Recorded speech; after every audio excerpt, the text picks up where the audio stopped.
Revenge!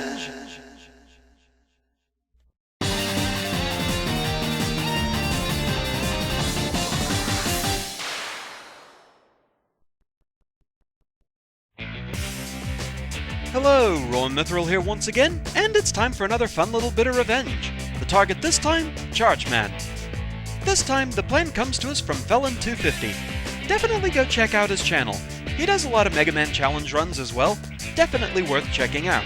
There'll be a channel link in the video info. The problem with this particular strategy, however, it's a bit tricky to put into words. If it doesn't make sense here, it will when you see it in action. That's how it was for me anyway. Thankfully, he was nice enough to provide a demo video showing just how this works. Right then, so previously when dealing with Chargeman, I basically tried to keep him around the center of the room.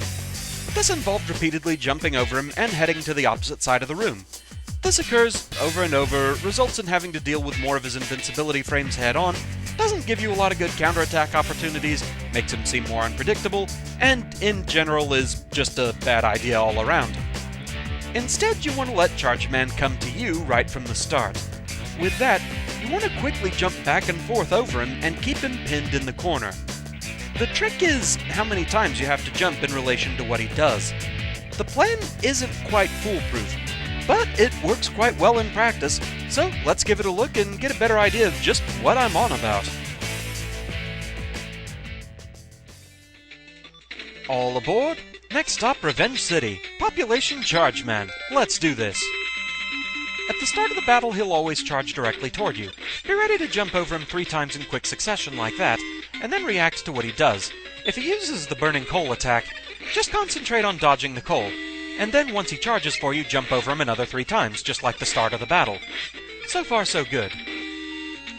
Leave yourself a little room to maneuver around the coal. Sometimes it can reach all the way to the sides of the room. Now if he charges after you like that, just casually walk away. It is enough to get you away from the charge itself. Then just jump over him 1 time. That's what most of this strategy is all about, is just watching what he does and reacting to it, knowing how many times you need to jump over him in order to deal with what he's doing.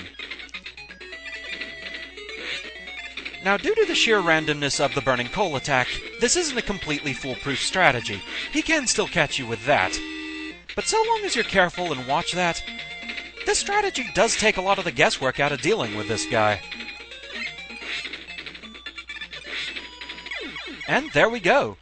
That works amazingly well. Staying next to the big angry train is a good idea. Who'd have thought?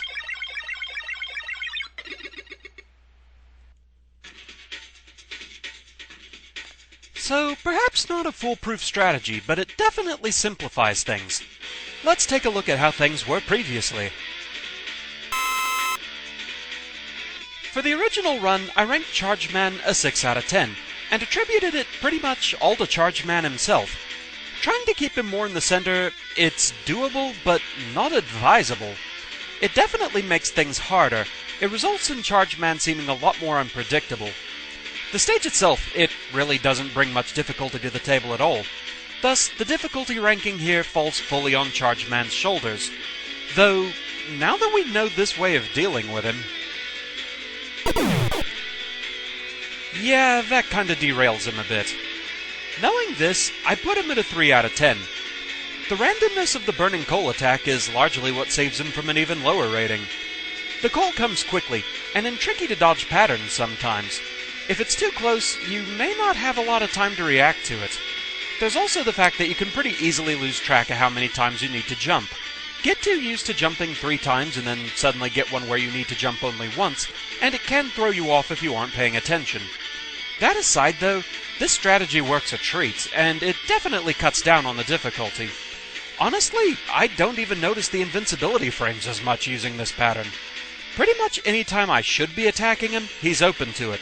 So the fact that he stays invincible for so much of the fight, it doesn't feel like it matters as much anymore. My thanks once more to Felon250 for showing me this strategy. I seriously never would have noticed this one. And that's what's awesome about making videos like this.